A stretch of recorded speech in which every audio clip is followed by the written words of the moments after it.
दोस्तों स्वागत है आप सबका एक बार फिर से हमारे YouTube channel the GS solver में। दोस्तों आज की ये जो वीडियो है आप लोगों के काफ़ी कमेंट्स आ रहे हैं कि मिडाइवल पढ़ाइए, मध्यकालीन भारत को पढ़ाया जाए। तो आज हम पहला वीडियो लेकर के आ रहे हैं, ये पहली क्लास होगी दोस्तों।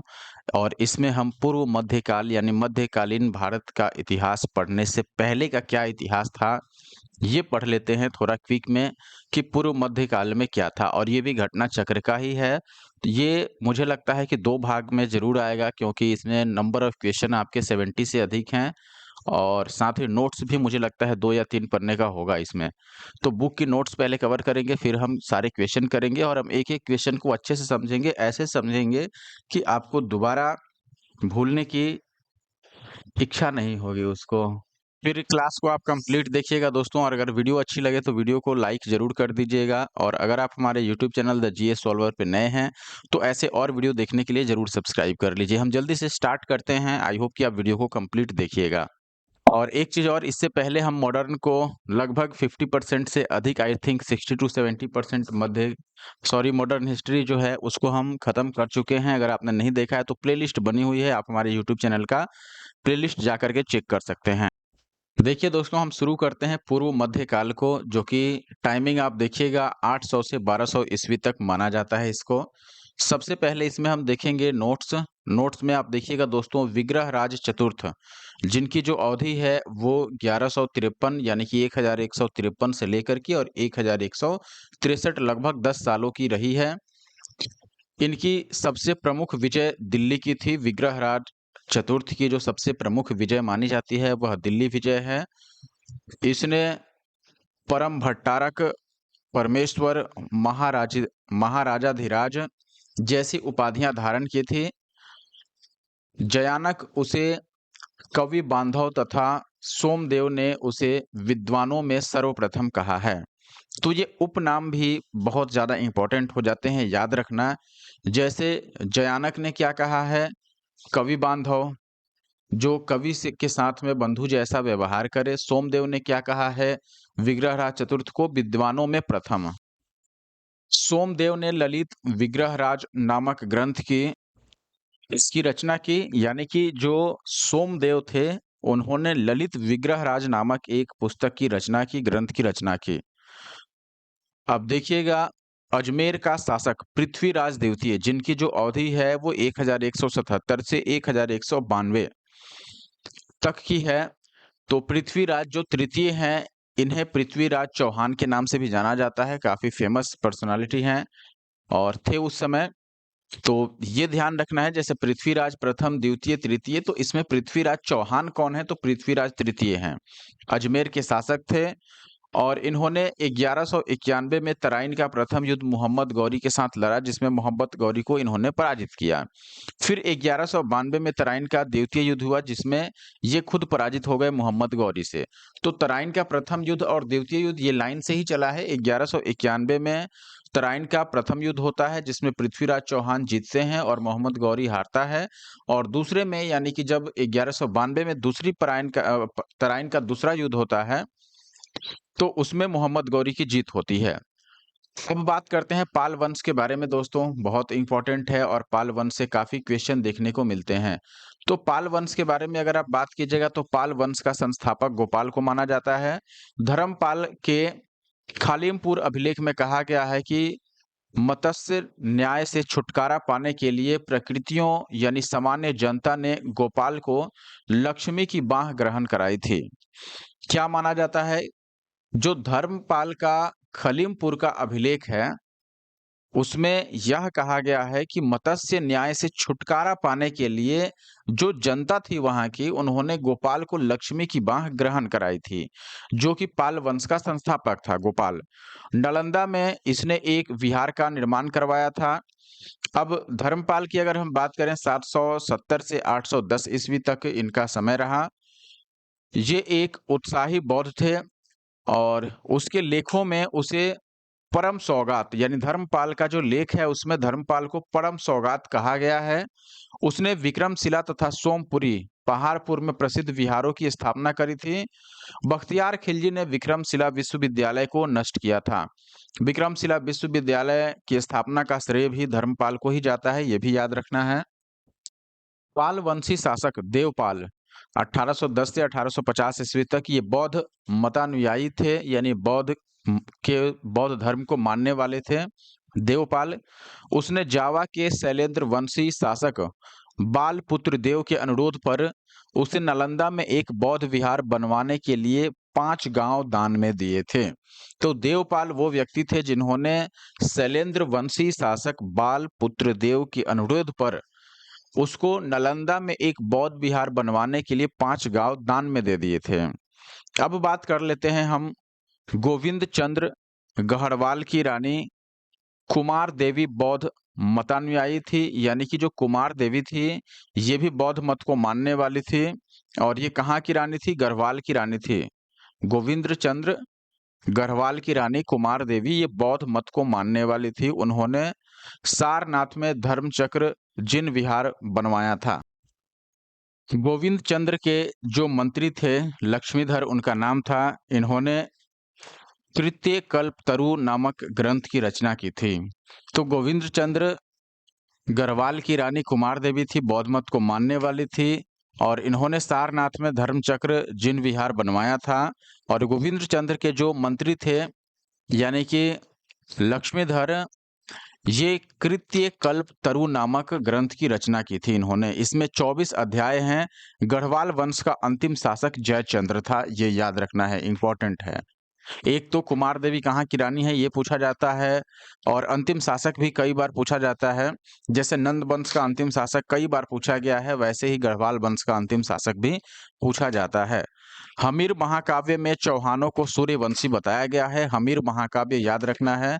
ये जो हमीर महाकाव्य है इसमें जो कुषाण हैं, चौहान जो हैं उनको क्या बताया गया है? सूर्यवंशी बताया गया है चौहानों को। हमीर महाकाव्य और पृथ्वीराज विजय के अनुसार, पृथ्वीराज विजय भी पुस्तक है या महाकाव्य है, इस तरीके से समझिए, एक लेख है।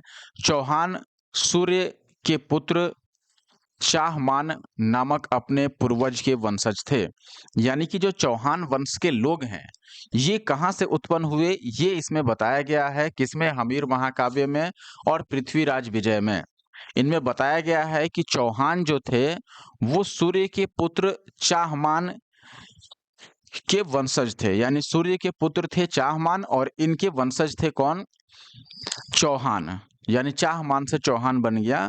वे 4 अग्निकुलों में से एक थे। अब बात करते हैं आल्हा और रुदल महोबा से संबंधित थे, ये ध्यान रखना है। आल्हा और रुदल किससे संबंधित थे? महोबा से। ये चंदेल शासक पर मारदी देव यानी कि परमल, जो कि 1165 से 1203 ईस्वी तक थे, के सेना नायक थे।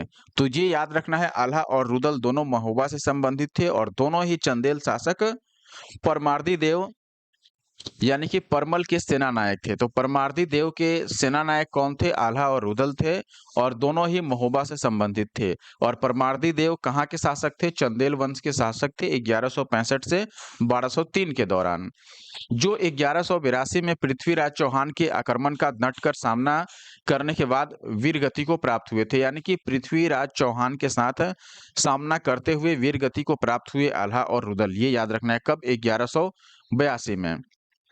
चंदेलों एवं चौहानों के इस संघर्ष का वर्णन चंदवरदाई कृत पृथ्वीराज रासो एवं जगनिक कृत परमाल रासो के आल्हा खंड से प्राप्त होता है। कहने का मतलब ये है दोस्तों, ये जो दोनों व्यक्ति थे आल्हा और रुदल, ये महोबा से संबंधित थे। चंदेल शासक परमार्दी देव के सेना नायक थे। 1182 में पृथ्वीराज चौहान के आक्रमण का ये सामना करते हुए वीरगति को प्राप्त हुए। और चंदेलों और चौहानों का यह जो संघर्ष है यह आपको देखने को मिलेगा चंदवरदाई के द्वारा जो पुस्तक लिखी गई है पृथ्वीराज रासो इसमें, और ऐसे ही जगनिक द्वारा लिखी गई बुक है फरमाल रासो।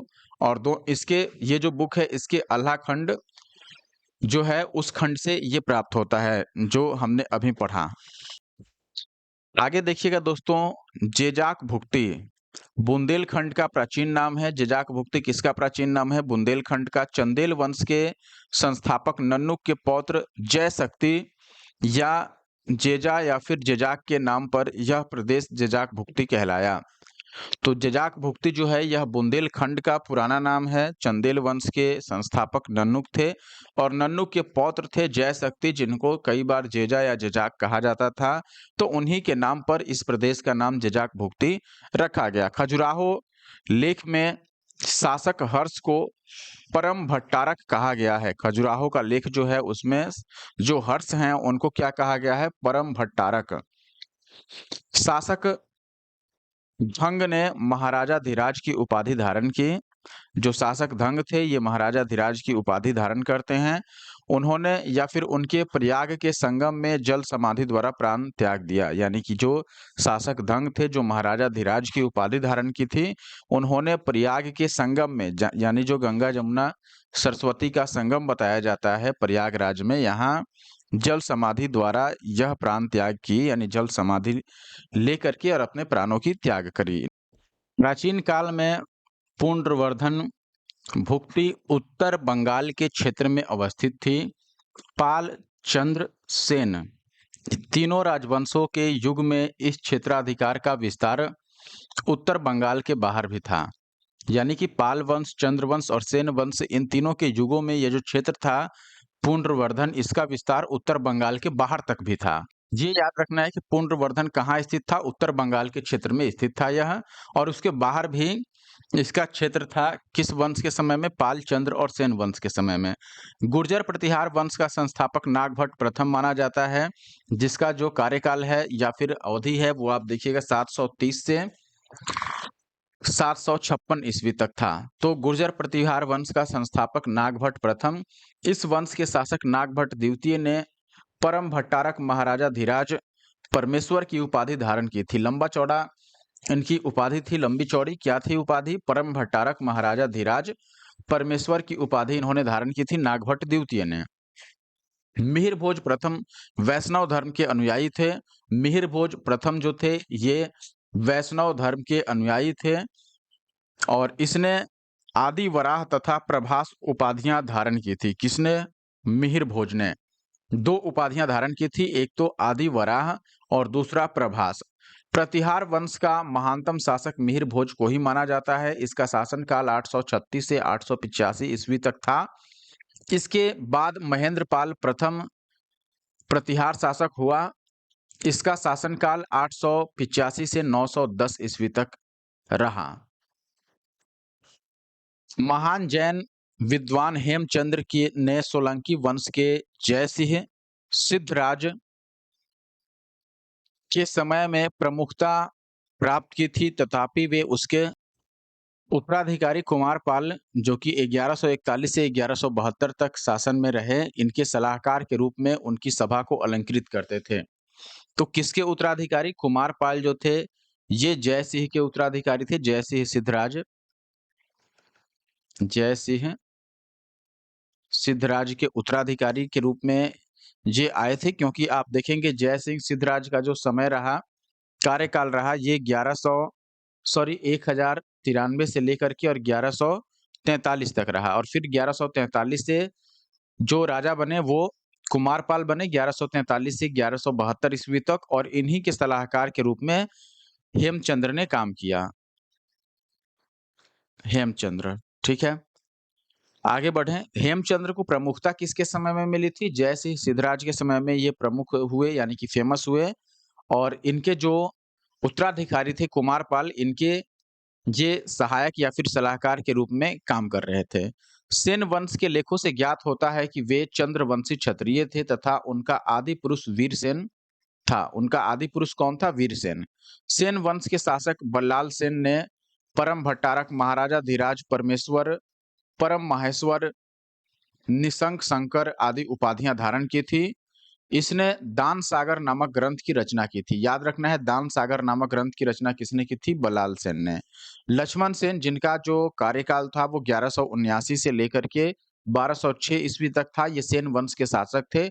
इन्होंने 28 वर्षों तक लगभग शासन किया और इनके द्वारा एक नए संवत लक्ष्मण संवत का प्रारंभ किया गया था। विज्ञानेश्वर हिमाद्री जिमुतवाहन मध्यकालीन भारत के प्रसिद्ध विधिवेता थे। और ये भी देखिएगा कि विज्ञानेश्वर ने याज्ञवल्क्य स्मृति पर मिताक्षरा शीर्षक से टीका ग्रंथ लिखा। मिताक्षरा नाम से एक टीका से संबंधित ग्रंथ लिखा है, किसने? विज्ञानेश्वर ने। और जीमुतवाहन ने दाय भाग नामक ग्रंथ की रचना की थी। हिमाद्री 13वीं शताब्दी में कर्नाटक के विद्वान रहे और इन्होंने आयुर्वेद के ग्रंथ अष्टांग हृदय पर टीका इस नामक से एक ग्रंथ लिखा, अष्टांग हृदय पर टीका। इसके अलावा इन्होंने चतुर्वर्ग चिंतामणि नामक पुस्तक लिखी तथा राज कार्यों के लिए नियमों पर भी पुस्तक लिखी है। अतः यह भी मध्यकालीन विधिवेता थे, यानी कि मध्यकालीन समय में ये भी एक विधिवेता थे। राजशेखर जो थे ये गुर्जर प्रतिहार शासक महेंद्रपाल प्रथम और उसके पुत्र महिपाल प्रथम के दरबार में रहते थे। इन्होंने कर्पूर मंजरी, काव्य मीमांसा, विद्व साल भंजिका, बाल रामायण, भुवन कोश, हर विलास जैसे ग्रंथों की रचना की थी। किसने? राजशेखर ने।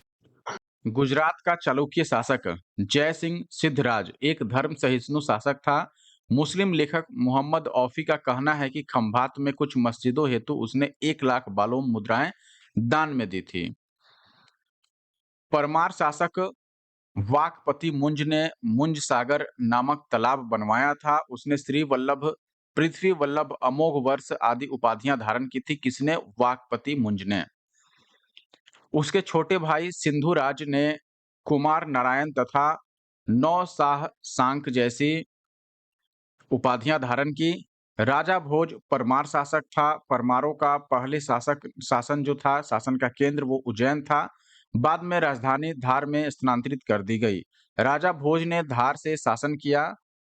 इनके द्वारा कृत्रिम वैज्ञानिक उपकरणों पर लिखी गई प्रसिद्ध पुस्तक समरांगन समरांगन सूत्रधार है। तो समरांगन सूत्रधार जो वैज्ञानिक उपकरणों पर लिखी गई पुस्तक है, ये किसके द्वारा लिखी गई है? यह राजा भोज के द्वारा लिखी गई है। यह वास्तुशास्त्र से संबंधित ग्रंथ है। इस ग्रंथ में 83 चैप्टर्स हैं। इसके अलावा 31वें अध्याय, जो इसका 31वां अध्याय है, वो यंत्र विज्ञान में अनेक यंत्रों का वर्णन करता है। आगे देखिएगा आप, सरस्वती कंठाभरण, सिद्धांत संग्रह, योग सूत्र वृत्ति, राजमार्तंड, विद्या विनोद, युक्ति कल्पतरु तथा चारुचर्या इनकी अन्य प्रसिद्ध रचनाएं हैं। तो एक अच्छे रचनाकार, अच्छे लेखक, अच्छे कवि थे राजा भोज जो थे। भोजशाला मंदिर मध्य प्रदेश के धार जिले में स्थित है। यहाँ पर वाग देवी यानी भगवती सरस्वती देवी अधिष्ठात्री हैं, यानी कि वहां इनको स्थापित किया गया है। भोजशाला मंदिर का निर्माण परमार शासक राजा भोज ने संस्कृत पाठशाला के रूप में करवाया था। अब भोजशाला जो है ये कमाल मौला मस्जिद परिसर में स्थित है।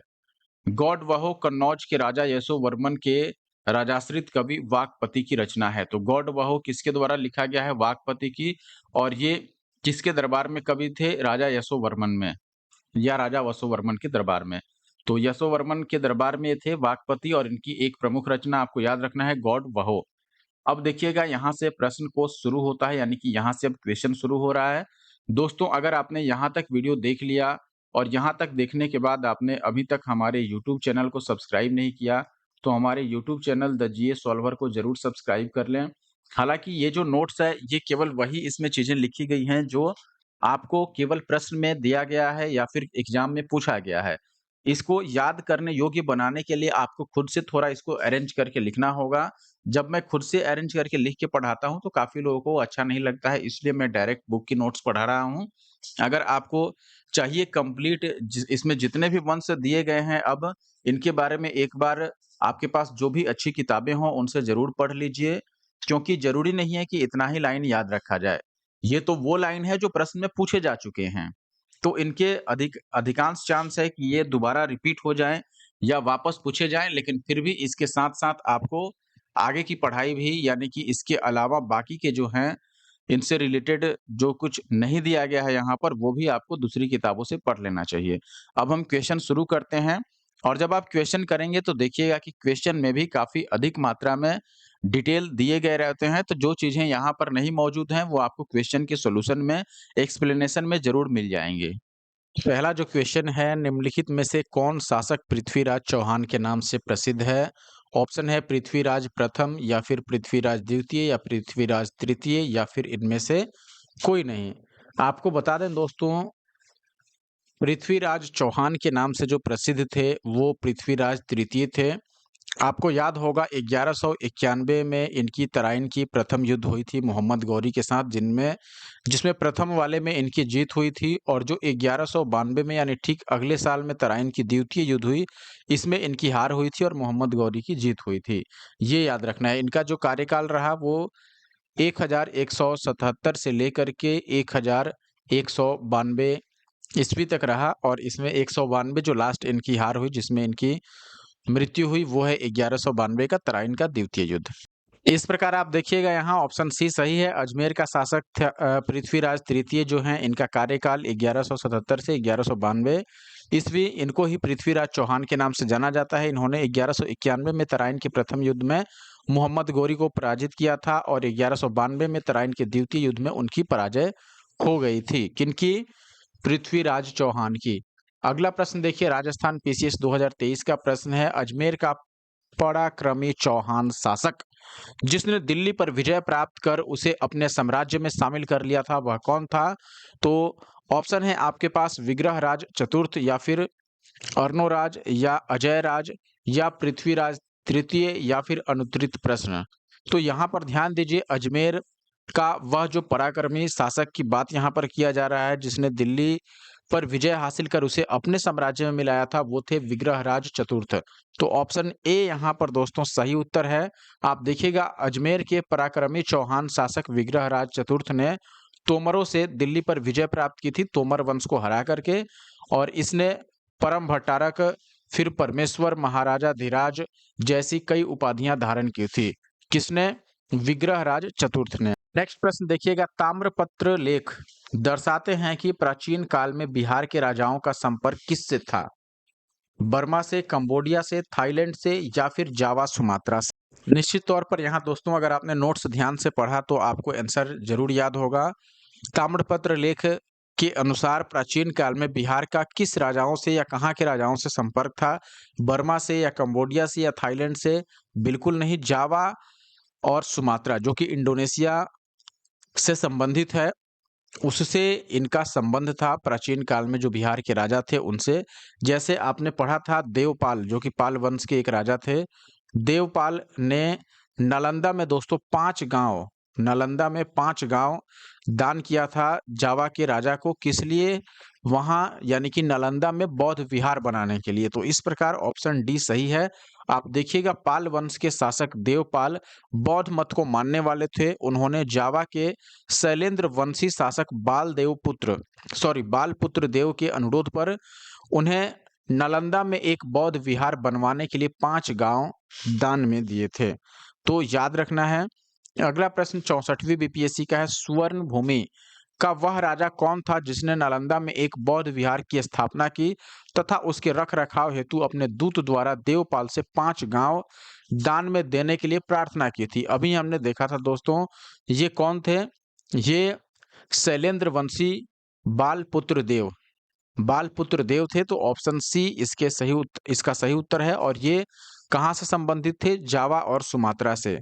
आप देखिएगा, स्वर्ण भूमि के शासक बालपुत्र देव ने नालंदा में एक बौद्ध विहार की स्थापना की तथा उसके रख रखाव हेतु अपने दूत द्वारा देवपाल से 5 गांव दान में देने के लिए प्रार्थना भी की थी, और देवपाल ने 5 गांव दान में दिया भी था।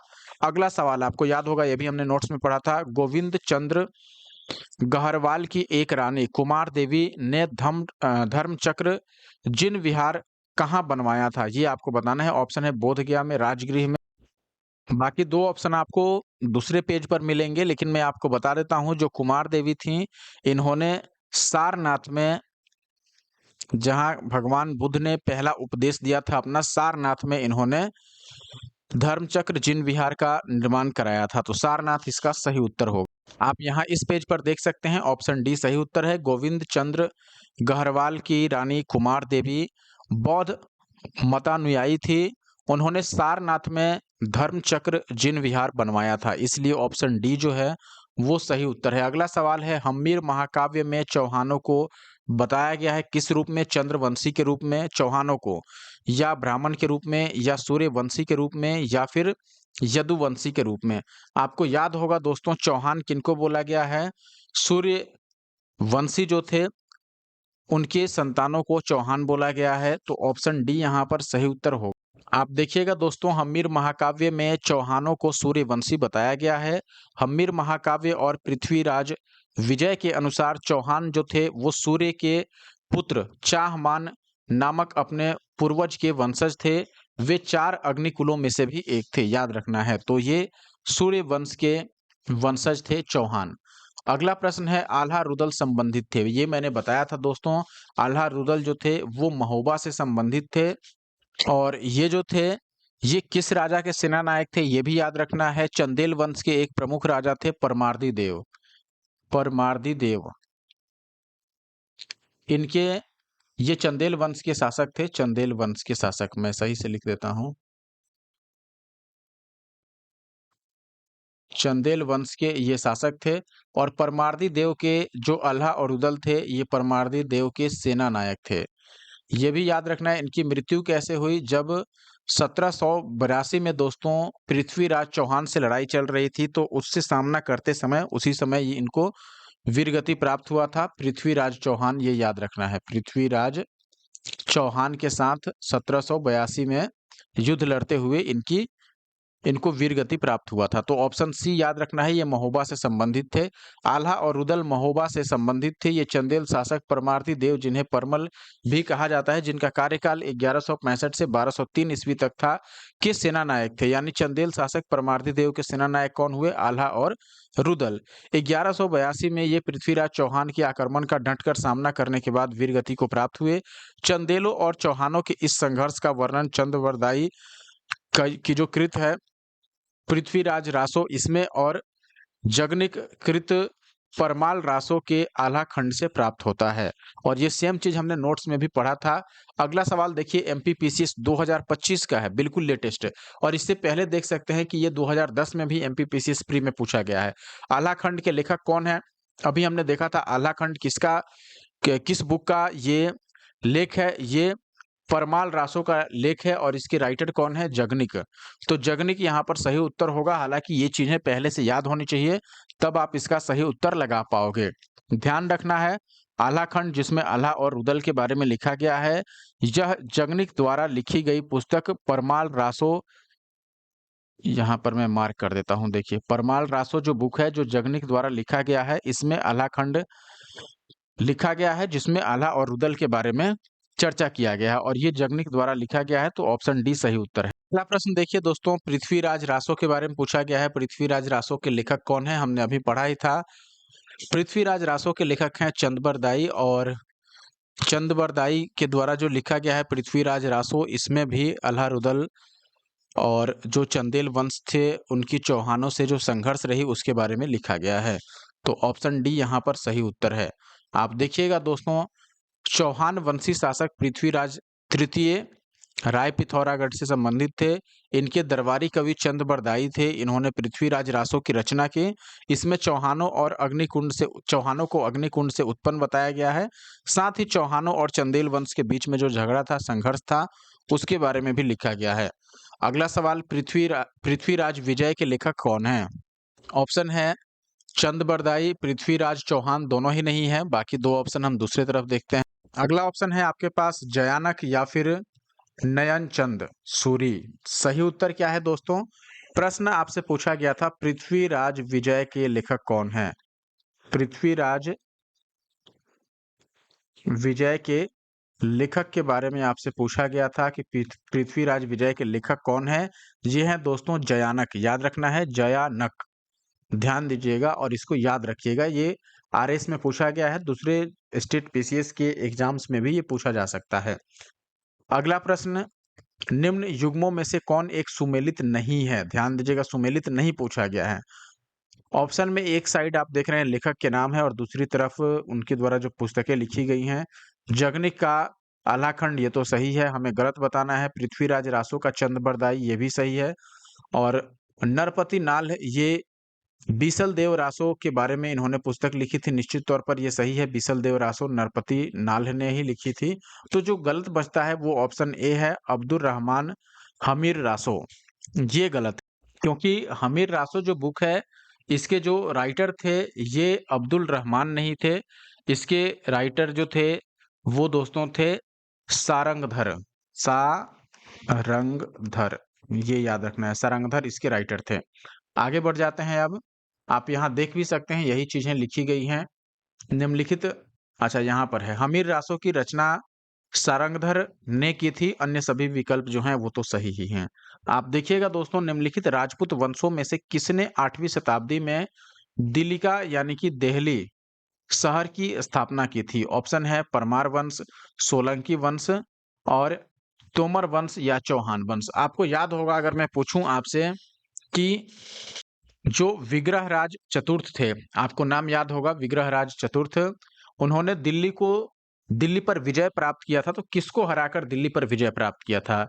मैं लिख देता हूं यहाँ पर, विग्रहराज चतुर्थ इन्होंने किसको हराकर दिल्ली पर विजय प्राप्त किया था? अगर मैं आपसे ये पूछूं, दिल्ली विजय किया इन्होंने, लेकिन किसको हराया? ये हराया था दोस्तों तोमर वंश के लोगों को। तो तोमर वंश को हरा करके और ये दिल्ली पर विजय प्राप्त किए थे। तो यहाँ पर वही पूछा जा रहा है कि कौन से राजपूत वंश थे जिन्होंने दिल्ली की या फिर दिल्लिका शहर की स्थापना करी थी? तो ये थे तोमर वंश। तो ऑप्शन सी याद रखना है आपको, एमपीपीसीएस में पूछा गया है। आप देखिएगा 8वीं शताब्दी में दिल्लिका यानी दिल्ली शहर की स्थापना तोमर वंश के अनंगपाल ने की थी। चंद्रबरदाई की रचना पृथ्वीराज रासो में तोमर वंश के राजा अनंगपाल को दिल्ली का संस्थापक बताया गया है। बाद में चौहान शासकों ने दिल्ली को अपने अधिकार में ले लिया था। कुछ स्रोतों में दिल्लिका यानी कि दिल्ली शहर की स्थापना का कालक्रम 11वीं शताब्दी भी दर्शाया जाता है। आगे बढ़ जाते हैं। अगला सवाल देखिए, ये भी हमने नोट्स में पढ़ा था। जेजाक भुक्ति प्राचीन नाम था किसका? जेजाक भुक्ति जो था दोस्तों ये प्राचीन नाम था बुंदेलखंड का। बुंदेलखंड का प्राचीन नाम था। तो ऑप्शन बी जो है यहाँ पर वो सही उत्तर है। जेजाक भुक्ति जो है वो बुंदेलखंड का पुराना नाम है और चंदेल शासकों से शायद यह संबंधित था। अभी हम नोट्स देख लेते हैं एक बार। तो आप यहाँ एक्सप्लेनेशन में देखिएगा, जेजाक भुक्ति बुंदेलखंड का प्राचीन नाम था। चंदेल वंश के संस्थापक नन्नू के पौत्र जय शक्ति या फिर जेजा या जेजाक के नाम पर यह प्रदेश जेजाक भुक्ति कहलाया। तो जेजाक भुक्ति जो शहर है ये बुंदेलखंड का पुराना नाम है। और जेजाक जो नन्नुक के पौत्र थे, और नन्नुक कौन था? चंदेल वंश का संस्थापक नन्नुक, उसका पौत्र यानी कि पोता जय शक्ति, जिसको जेजा या जेजाक के नाम से जाना जाता था, उसी के नाम पर जेजाक भुक्ति बुंदेलखंड का नाम पड़ा था। आगे बढ़ जाते हैं। अगला सवाल आप देखिएगा, धंगदेव किस वंश का शासक था? एमपीपीसीएस में खासकर आप देखेंगे तो मुझे लगता है मध्यकालीन भारत के क्वेश्चन बहुत ज्यादा यहाँ पूछे जाते हैं। आप देखिए, धंगदेव किस वंश का शासक था? ऑप्शन है जेजाक भुक्ति के चंदेल से संबंधित शासक था, या मालवा के परमार से संबंधित शासक था, या महिष्मती के कलचुरी से संबंधित, या त्रिपुरी के कलचुरी से संबंधित। याद रखिएगा दोस्तों, धंगदेव ये जेजाक भुक्ति के चंदेल वंश, जेजाक भुक्ति यानी बुंदेलखंड के चंदेल वंश के शासकों में से एक था। तो ऑप्शन ए इसका सही उत्तर होगा। आप देखिएगा, जेजाक भुक्ति के चंदेलों में धंगदेव सबसे प्रसिद्ध एवं शक्तिशाली राजा हुआ। वह वैदिक अथवा ब्राह्मण धर्म का अनुयायी था। इसने महाराजा धीराज की उपाधि भी धारण की। धंग ने प्रयाग के संगम में शिव की आराधना करते हुए अपने शरीर का त्याग किया था। ये हमने नोट्स में भी पढ़ा था। अगला प्रश्न देखिए दोस्तों, यहाँ बोला गया है निम्नलिखित शासकों के नाम सही कला क्रमानुसार संयोजित कर अपना उत्तर नीचे दिए गए कूट से चयन कीजिए। जैसे विद्याधर हैं, फिर धंग है, यशो वर्मा और कीर्ति वर्मा। धंग वाला तो आपको निश्चित तौर पर मुझे लगता है कि याद होगा। धंग जो थे ये 900 950 आई थिंक 950 के आसपास इनका शासन था। कब तक था ये ध्यान नहीं है, लेकिन हम कोशिश करते हैं कि इतने से भी आंसर निकल आए। अगर विद्याधर की बात करेंगे दोस्तों तो विद्याधर जो थे ये 1019 से लेकर के और 1029 तक लगभग 10 सालों तक इनका शासन रहा। यशो वर्मा इनमें सबसे पहले थे, क्योंकि 925 से लेकर के और 950 तक इनका शासनकाल रहा, और कीर्ति वर्मा जो थे ये 1060 से 1100 ईस्वी तक इनका शासनकाल रहा। तो इसमें देखिएगा, सबसे पहले यशो वर्मा यानी 3 से स्टार्ट होगा ऑप्शन, और सबसे आखिरी में 1060 वाला यानी कीर्ति वर्मा, तो सबसे आखिरी में 4। तो ऑप्शन ए जो है वो सही उत्तर होगा। बाकी एक्यूरेट हम देख लेते हैं यहाँ पर। आप देखिएगा, यशो वर्मा का जो काल है वो 925 से 950 ईस्वी, धंग का 950 से 1002, विद्याधर का 1017 और फिर 1017 में, और फिर 1019 से 1029 तक, और कीर्ति वर्मा का जो शासनकाल है वो है 1060 से 1100 ईस्वी तक। अगला सवाल है, चित्तौड़ के त्रिभुवन नारायण मंदिर को किसने बनवाया था? राणा प्रताप ने, राजा धंग ने, परमार राजा भोज ने, या पृथ्वीराज चौहान ने? त्रिभुवन नारायण मंदिर एक बहुत ही महत्वपूर्ण मंदिर चित्तौड़ का, और इसका निर्माण परमार राजा भोज ने करवाया था। तो यहाँ पर ऑप्शन सी सही होगा। आप देखिएगा दोस्तों, परमार राजा जो थे, राजा भोज, इन्होंने चित्तौड़ यानी कि चित्तौड़गढ़ में त्रिभुवन नारायण मंदिर का निर्माण करवाया था। भोज की अनेक पुस्तकों की रचना है, इन्होंने कई सारी पुस्तकों की रचना भी की थी, जिनमें प्रमुख देखिएगा सरस्वती कंठाभरण, फिर श्रृंगार प्रकाश, प्राकृत व्याकरण, कूर्म शतक, श्रृंगार मंजरी इत्यादि जो है वो प्रमुख हैं। अगला सवाल नोट्स में हम देखे हुए हैं, पुंड्रवर्धन भुक्ति अवस्थित थी किधर? ये कहाँ अवस्थित था? हमने नोट्स में पढ़ा था, उत्तर बंगाल में अवस्थित था, और उत्तर बंगाल से बाहर भी इसकी कुछ जो इसका कुछ हद तक क्षेत्र था वो विस्तृत था। तो आप देखिएगा, प्राचीन काल में पुंड्रवर्धन जो था, यह पुंड्रवर्धन भुक्ति पूरा नाम हुआ, उत्तर बंगाल के क्षेत्र में अवस्थित थी। पाल, चंद्र और सेन राजवंशों के युग में इसके क्षेत्राधिकार का विस्तार उत्तर बंगाल के बाहर भी हुआ था, ये याद रखना है। अगला सवाल तो आसान है, पाल वंश का संस्थापक सभी को याद होगा, गोपाल। पाल वंश का संस्थापक गोपाल, तो ऑप्शन सी इसका सही उत्तर होगा। आप देख सकते हैं, पाल वंश का संस्थापक गोपाल था। पाल वंश एक क्षत्रिय वंश था, और वह बौद्ध धर्म का अनुयायी था, यानी कि बौद्ध धर्म को मानने वाला, और नालंदा में उसने एक विहार का निर्माण भी करवाया था। अगला सवाल देखिए, उदंतपुर शिक्षा केंद्र निम्न में से किस राज्य में अवस्थित था? बंगाल में, बिहार में, तमिलनाडु में, या फिर गुजरात? दोस्तों, उदंतपुर जो था शिक्षा का केंद्र रहा है, और इसकी स्थापना भी गोपाल के द्वारा ही करवाई गई थी, और ये बिहार में स्थित था। ऑप्शन बी सही है। देख सकते हैं दोस्तों, ये बीपीएससी में पूछा गया था। उदंतपुर, जिसे उदनापुर भी कहा जाता है, प्राचीन काल में एक प्रमुख शिक्षा का केंद्र था। यह बिहार राज्य में अवस्थित था। इसकी स्थापना पाल वंश के प्रथम शासक गोपाल ने की थी। आगे बढ़ जाते हैं, क्वेश्चन नंबर 20 पर आते हैं। निम्नलिखित में से किसने सोमपुर महाविहार का निर्माण कराया था? ऑप्शन है कुमारगुप्त प्रथम, हर्ष, विजयसेन, या धर्मपाल। दोस्तों, सोमपुर महाविहार का निर्माण जो कराया था वो धर्मपाल ने कराया था, और ये भी पाल वंश के एक प्रमुख शासक थे, धर्मपाल। इन्होंने विक्रमशिला विश्वविद्यालय की भी स्थापना कराई थी। इसके अलावा सोमपुरी, जिसे पहाड़पुर के नाम से भी जाना जाता है, सोमपुरी में प्रसिद्ध विहारों की स्थापना इन्होंने की थी। उनकी राजसभा में प्रसिद्ध बौद्ध लेखक हरिभद्र निवास करते थे। तारानाथ के अनुसार उसने 50 धार्मिक विद्यालयों की स्थापना कराई थी, किंतु राजा के रूप में उसमें धार्मिक असहिष्णुता एवं कट्टरता नहीं थी। आगे बढ़ते हैं, अगला सवाल है आपके पास, विक्रमशिला नामक प्राचीन विश्वविद्यालय की स्थापना बंगाल के किस शासक ने की थी? बहुत बार ये पूछा गया है, और अभी हमने बताया भी, विक्रमशिला विश्वविद्यालय की स्थापना धर्मपाल के द्वारा कराई गई थी। और ये आप देख सकते हैं, विक्रमशिला के जो प्राचीन बौद्ध विश्वविद्यालय थी, इसकी स्थापना बंगाल के पाल वंश के शासक धर्मपाल, जिनका कार्यकाल 770 से 810 ईस्वी थी, इनके द्वारा की गई थी। नालंदा विश्वविद्यालय के पतन के बाद यह बौद्ध धर्म का प्रमुख केंद्र के रूप में विकसित हुआ था। अच्छा, अब एक सवाल आपके लिए, नालंदा विश्वविद्यालय की स्थापना किसके द्वारा कराई गई थी? नालंदा विश्वविद्यालय की स्थापना बताना है, या संस्थापक कौन था? जरूर कमेंट बॉक्स में कमेंट कीजिएगा। अगला सवाल मिलता जुलता है, उस पाल शासक का नाम बताना है जिसने विक्रमशिला विश्वविद्यालय स्थापित किया। धर्मपाल, शासनकाल 770 से 810 ईस्वी तक, अगला सवाल सेम टाइप का है, विक्रमशिला विश्वविद्यालय किसके द्वारा स्थापित किया गया? तो ये धर्मपाल के द्वारा। अगला सवाल भी सेम ही है, यहाँ पर देख रहे हैं 24 का, तो इसमें कुछ बताने की जरूरत नहीं है। नेक्स्ट क्वेश्चन भी मिलता जुलता है, विक्रमशिला महाविहार की स्थापना किस वंश के शासक द्वारा कराई गई? पाल वंश के शासक द्वारा, तो ऑप्शन डी सही होगा। नेक्स्ट क्वेश्चन भी सेम ही है, विक्रमशिला विश्वविद्यालय की स्थापना किसने की थी? गोपाल नहीं, धर्मपाल, ऑप्शन डी सही होगा। ठीक है, नेक्स्ट क्वेश्चन फिर से सेम क्वेश्चन है, तो आप आंसर मार्क कर लीजिएगा। अगला सवाल भी सेम ही है, तो इसे भी हम छोड़ देते हैं। यहाँ भी विक्रमशिला विश्वविद्यालय के संस्थापक पूछा गया है, सही आंसर क्या होगा? Option B means Dharmpal. अगला सवाल, इसमें विक्रमशिला विश्वविद्यालय आज किस राज्य में स्थित है? तो आज भी यह बिहार में ही स्थित है। 2013 जब झारखंड अलग हो चुका था तब का सवाल है, लेकिन अभी भी बिहार में ही स्थित है।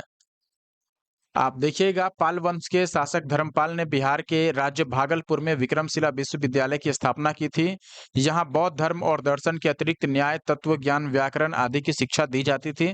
इस विश्वविद्यालय से संबद्ध विद्वानों में रक्षित, जेतारी, विरोचन, रत्नाकर, शांति, ज्ञानश्री, दीपंकर आदि के प्रमुख नाम है, जो जिन्होंने यहाँ से शिक्षा ग्रहण की। कहाँ से? विक्रमशिला विश्वविद्यालय से। ये प्रमुख व्यक्ति हैं, रक्षित, जेतारी, विरोचन, रत्नाकर, शांति और ज्ञानश्री, दीपंकर इत्यादि। दीपंकर ने लगभग 200 ग्रंथों की रचना की। बख्तियार खिलजी ने इस विश्वविद्यालय को नष्ट करवा दिया था या नष्ट कर दिया था। किसको? जिसकी संस्थापक धर्मपाल, जिसकी स्थापना धर्मपाल ने करवाई थी, विक्रमशिला विश्वविद्यालय की बात यहाँ पर की जा रही है। उसको क्षतिग्रस्त किसने किया था? बख्तियार खिलजी ने। अगला सवाल है, बिहार में विक्रमशिला विश्वविद्यालय के संबंध में निम्नलिखित कथनों पर विचार करना है। यह बिहार के वर्तमान बांका जिले में स्थित है, बिल्कुल नहीं, भागलपुर में है। ठीक है, तो भागलपुर में है। एक चीज देखिएगा, यहाँ कौन सा कथन गलत है ये पूछा जा रहा है। इसकी स्थापना पाल वंश के राजा गोपाल प्रथम ने की थी, ये भी गलत है, क्योंकि इसकी स्थापना किसने की थी? धर्मपाल ने। यहाँ सॉरी, यह बौद्ध धर्म का वज्रयान संप्रदाय यहाँ फला फूला, ये सही है। ये बौद्ध धर्म से संबंधित भी थे, पूरे पाल वंश बौद्ध धर्म को मानने वाला था। यहाँ खगोल विज्ञान, तर्कशास्त्र, कानून, व्याकरण और दर्शन इत्यादि जैसे अन्य विषय भी पढ़ाए जाते थे, ये भी सही है। तो यहाँ पर केवल पहला और दूसरा गलत है, हमें गलत ही चुनना था, तो हमने ऑप्शन सी को चूज कर लिया। आप देखिएगा, विक्रमशिला विश्वविद्यालय यानी कि महाविहार की स्थापना पाल वंश के शासक धर्मपाल ने की थी। यह बिहार के वर्तमान भागलपुर जिले में अवस्थित था। इस विश्वविद्यालय में बौद्ध धर्म की तंत्रयान शाखा वज्रयान का सर्वाधिक प्रभाव था। इसके अतिरिक्त इस विश्वविद्यालय में खगोल विज्ञान, तर्कशास्त्र, कानून यानी विधि, व्याकरण और दर्शन जैसे अन्य विषय भी पढ़ाए जाते थे। 12वीं शताब्दी के अंत में इस विश्वविद्यालय को मोहम्मद बिन बख्तियार खिलजी की सेना ने नष्ट कर दिया था। अगला सवाल देखिएगा दोस्तों, निम्नलिखित में से किन राजाओं को जनता द्वारा प्रत्यक्ष रूप से चुना गया था? यानी कि इन्होंने किसी की हत्या करके या किसी को पराजित करके वहां का राजा नहीं बने थे ये लोग, इन्हें जनता द्वारा ही चुना गया था। तो ऑप्शन है हर्षवर्धन, यशोवर्मन गोपाल और नंदीवर्मन पल्लवमल। देखिए, हर्षवर्धन और यशोवर्मन को तो जनता द्वारा डायरेक्ट नहीं चुना गया था, लेकिन गोपाल वो पर्सन है जिन्होंने पाल वंश की स्थापना करी। और जब इससे पहले वाला वंश नष्ट हुआ था, या फिर आपको ये जरूर याद होगा, हमने नोट्स में पढ़ा था दोस्तों, इनके एक अपने खुद के जो अभिलेख होता है या शिलालेख होता है, अभिलेख से पता चला कि मत्स्य न्याय से छुटकारा पाने के लिए लोगों ने गोपाल को अपना राजा चुन चुन लिया था और लक्ष्मी की बाह ऐसा कुछ इनको दिया था, और जिसके बाद से ये राजा बने और पाल वंश की इन्होंने स्थापना करी। तो इन्होंने किसी और को हराकर ये राजा नहीं बने, बल्कि जनता द्वारा ही इन्हें राजा चुना गया। और नंदीवर्मन पल्लवमल की अगर हम बात करें दोस्तों, ऑप्शन 4 की, तो इनमें भी पल्लव शासक जो पहले से थे, उनकी अचानक जब मृत्यु हुई तो वहां के लोगों ने इनको राजा बनाया या फिर उत्तराधिकार इनको चयन कर लिया। तो इसमें दूसरा और चौथा जो है वो ऑप्शन सी में है, तो ऑप्शन सी सही उत्तर हुआ। देखिएगा दोस्तों, पाल वंश के संस्थापक गोपाल एवं पल्लव शासक नंदीवर्मन पल्लवमल को जनता द्वारा प्रत्यक्ष रूप से चुना गया था। धर्मपाल के खालिमपुर अभिलेख से पता चलता है कि मत्स्य न्याय से छुटकारा पाने के लिए सामान्य जनता ने गोपाल को लक्ष्मी की बाह ग्रहण कराई, जिसके बाद वो राजा बने और पाल वंश की उन्होंने स्थापना की। पल्लव शासक परमेश्वर वर्मन की आकस्मिक मृत्यु हो गई। उसके बाद कांची के लोगों ने उसी वंश की एक शाखा के राजकुमार नंदी वर्मन पल्लव मल को शासक के रूप में चुना था, जो हिरण्य वर्मा का पुत्र था। ठीक है दोस्तों, आगे बढ़ने से पहले अगर आपने अभी तक हमारे YouTube channel the GS solver को नहीं सब्सक्राइब किया है तो ऐसे और वीडियो देखने के लिए जरूर सब्सक्राइब करें दोस्तों। और अगर आपने इस वीडियो को लाइक नहीं किया है तो लाइक जरूर कर दें और कमेंट जरूर करें। और एक आध क्वेश्चन जो मैंने आपसे पूछा था है इस वीडियो में, उसका जवाब भी जरूर आप कमेंट बॉक्स में लिखा कीजिए। अगला सवाल है, निम्नलिखित स्थानों में से कौन सा स्थान पूर्व मध्यकाल में शिक्षा का केंद्र नहीं था? नालंदा निश्चित तौर पर शिक्षा का केंद्र था, विक्रमशिला था ही, उदंतपुर भी था, धर्मपाल के द्वारा ही स्थापना करी गई थी, तक्षशिला उस समय नहीं था, इसलिए तक्षशिला सही उत्तर होगा। ये पूर्व मध्यकाल की बात नहीं है।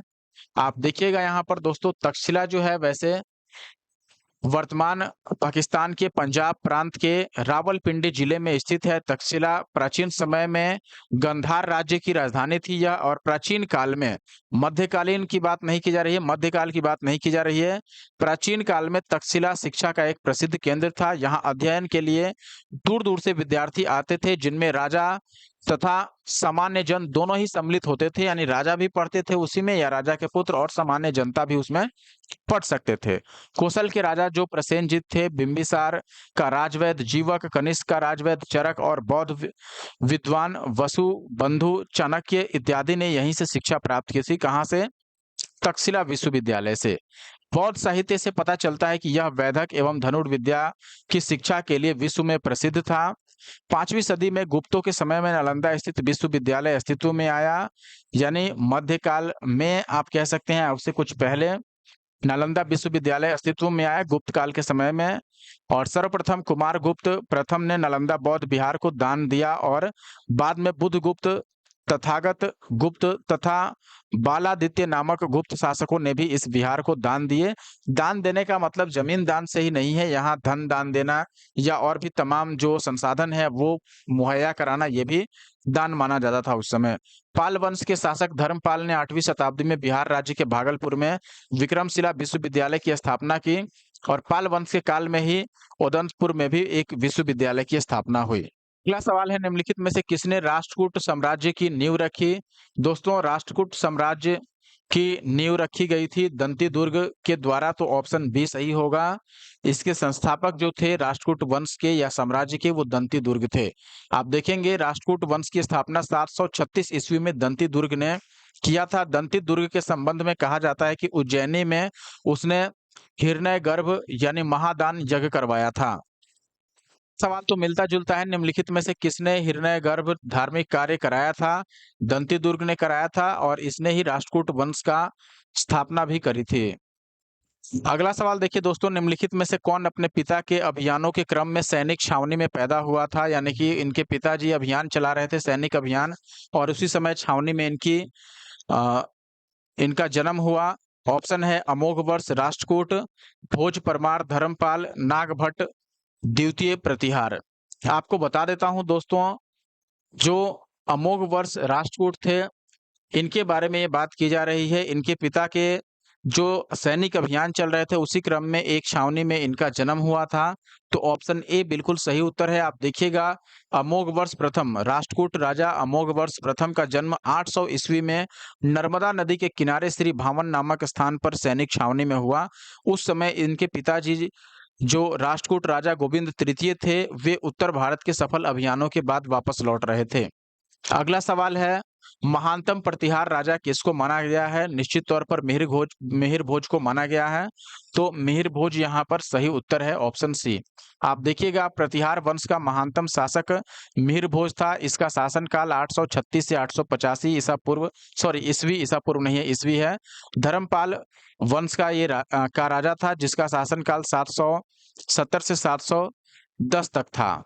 इसमें ऑप्शन के बारे में बताया गया है। सबसे पहले तो महानतम प्रतिहार राजा, देखिए धर्मपाल तो प्रतिहार राजा थे ही नहीं, महेंद्रपाल भी नहीं थे, ये दोनों ही पाल वंश के शासक थे। यहाँ पर निश्चित तौर पर जो और हर्ष भी नहीं थे, ये पुष्यभूति वंश से संबंधित थे, तो यहाँ अकेले मिहिर भोज ही हैं जो प्रतिहार वंश से संबंधित है, तो ऑप्शन सी ऐसे ही सही हो जाता। तो आप देखेंगे मिहिर भोज का जो शासनकाल रहा ये 836 से 885 ईस्वी था। धर्मपाल पाल वंश का राजा था और इसका शासनकाल 770 से 810 ईस्वी तक था। महेंद्रपाल प्रथम प्रतिहार शासक था और इसका शासनकाल 885 से 910 ईस्वी तक रहा, जबकि हर्ष जो था यह पुष्यभूति वंश का शासक था और इसका शासनकाल 606 से 647 ईस्वी तक था। अगला सवाल कुछ मिलता-जुलता है। गुर्जर प्रतिहार शासकों में किसकी उपाधि आदि वराह थी? निश्चित तौर पर मिहिर भोज ने यह उपाधि धारण की थी। देखिएगा दोस्तों, मिहिर भोज गुर्जर प्रतिहारों का सर्वाधिक शक्तिशाली शासक था। वह वैष्णव धर्मानुयायी था, यानी वैष्णव धर्म को मानने वाला। उसने आदि वराह एवं प्रभास जैसी उपाधियां धारण की थी। अगला सवाल है दोस्तों, राजा मिहिर भोज के संबंध में क्या सही नहीं है? वे नागभट्ट द्वितीय के पुत्र थे। इसमें गलत बताना है कौन सा सही नहीं है। अब देखिए, पहला तो निश्चित तौर पर गलत है क्योंकि नागभट्ट के जो पुत्र थे वो राजा मिहिर नहीं थे दोस्तों। नागभट्ट द्वितीय जो थे उनके पुत्र रामभद्र थे, रामभद्र। और रामभद्र के पुत्र कौन थे? इनके पुत्र थे राजा मिहिर। ठीक है, राजा मिहिर भोज जो थे वे रामभद्र के पुत्र थे, इसलिए ये गलत हो गया। और हमें ध्यान दीजिएगा कि जो गलत है उसी को चुनना है। तो अगर पहला गलत है तो जिस ऑप्शन में पहला दिया गया है वही सही होगा, ये दोनों तो फिर गलत हो गया। अब देखिए यहाँ पर बचता है दूसरा, उनके साम्राज्य की राजधानी कन्नौज थी। मिहिर भोज, ये तो सही है क्योंकि उनकी राजधानी कन्नौज थी ही। अरब यात्री अल मसूदी ने उन्हें राजा बौरा का नाम दिया था, ये भी सही है निश्चित तौर पर। तो केवल पहला गलत है, तो ऑप्शन बी को हम चूज कर लेंगे। आपको मैं एक्सप्लेनेशन भी दिखा देता हूं दोस्तों, आप देखिएगा। सम्राट रामभद्र जो कि नागभट्ट द्वितीय के पुत्र थी, इनकी रानी यानी पत्नी अप्पा देवी से उत्पन्न हुए थे राजा मिहिर भोज। इतिहास के महानतम शासकों में और खास करके जो प्रतिहार वंश था, प्रतिहार वंश के ये सबसे प्रमुख शासक माने जाते हैं और प्रतिहार साम्राज्य के वास्तविक संस्थापक भी इनको माना जाता है। इसने यानी कि राजा मिहिर भोज ने 836 ईस्वी के लगभग कन्नौज पर कब्जा किया और उसे अपनी राजधानी बनाई। अरब निवासी अल मसूदी ने 10वीं शताब्दी में गुजरात की यात्रा की और अपने विवरण में उसने गुर्जर प्रतिहार राज्य को अल जुर्ज तथा वहां के राजा को बौरा कहा। अल मसूदी के गुजरात आने के पूर्व ही राजा भोज की मृत्यु हो चुकी थी, तो ऑप्शन बी यहाँ सही है।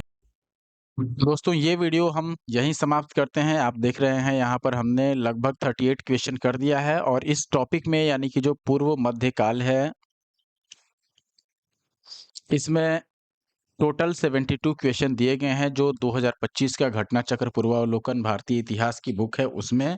और ये मैं इसलिए कर रहा हूँ क्योंकि इसके बाद हम फिर मध्यकालीन भारत का इतिहास शुरू करेंगे। उससे पहले पूर्व मध्यकाल पढ़ना निश्चित तौर पर जरूरी है। तो यहाँ पर दोस्तों 38 क्वेश्चन हमने कंप्लीट कर दिया है। बाकी की क्वेश्चन अब काफ़ी कम रह गए हैं, 30 भी नहीं, 30 और उसके बाद मान लो 72 है, तो 4 और 34 क्वेश्चन रह गए हैं जो कि हम नेक्स्ट पार्ट में कवर कर देंगे। फिलहाल इस वीडियो को जिन लोगों ने कंप्लीट देखा, जिन्होंने लाइक किया और कमेंट किया, सभी को धन्यवाद। जिन्होंने नहीं लाइक किया और नहीं कमेंट किया उनको भी धन्यवाद। लेकिन आशा है कि अगर आपको वीडियो पसंद आ गया होगा, आपको कुछ भी फ़ायदा हुआ हो 10% भी, तो आप ज़रूर वीडियो को लाइक और कमेंट करेंगे, दोस्तों के साथ शेयर करेंगे। और अगर आप हमारे YouTube channel the GS solver पे नए हैं तो सब्सक्राइब करना बिल्कुल ना भूलें। अब जल्द ही हम फिर मिलेंगे नेक्स्ट वीडियो में, तब तक के लिए धन्यवाद।